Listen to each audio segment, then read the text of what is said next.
Hello again, budding knowledge seekers.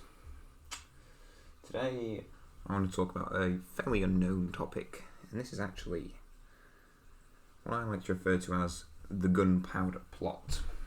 However, when you hear that phrase, you may be conjuring up thoughts of Shakespearean terrorists and a plot to destroy Parliament.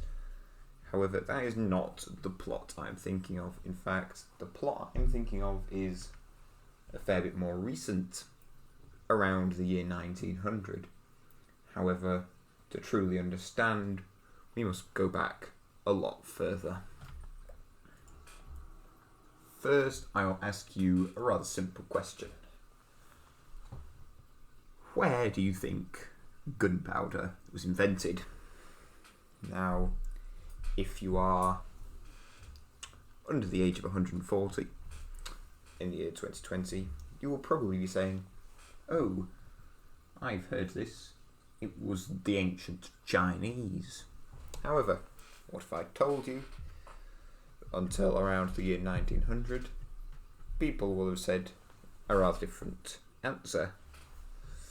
And that is because I do believe that history was in fact changed, or at least what we know of history was changed. You see, for many hundreds of years, it was believed, it was known, that a German alchemist known as Berthold Schwarz was in fact the inventor of gunpowder. And this was known many, many centuries in a rather large area of land, most of the world. It was also rather common scientific knowledge. They even created statues of him in places such as Germany. For example, this statue you see on screen was made in the 1800s. This process of changing history, as you might call it, is actually not a new concept invented by myself. In fact, it's called historical negationism, and examples include denial of the Armenian genocide.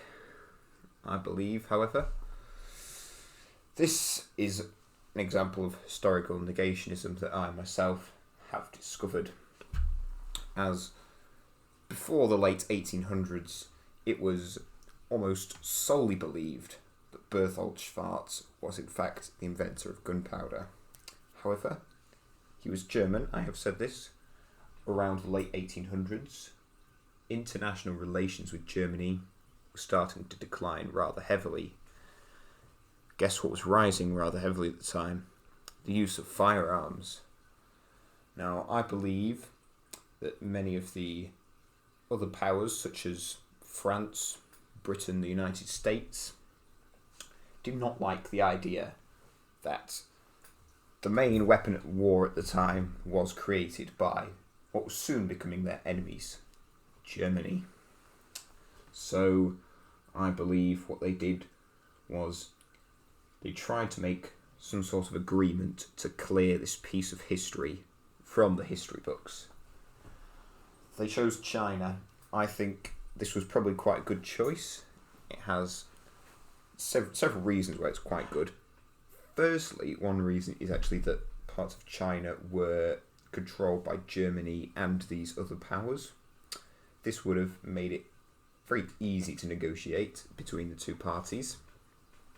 And another reason is that at the time China was seen as a rather exotic place, where this would have been the most believable. It was also did not have as well documented history, so it was a lot easier to fabricate.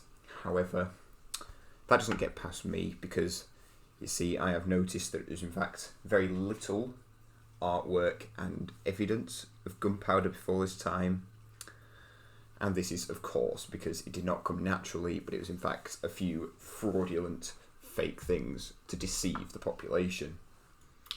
So that's really all I've got for this today.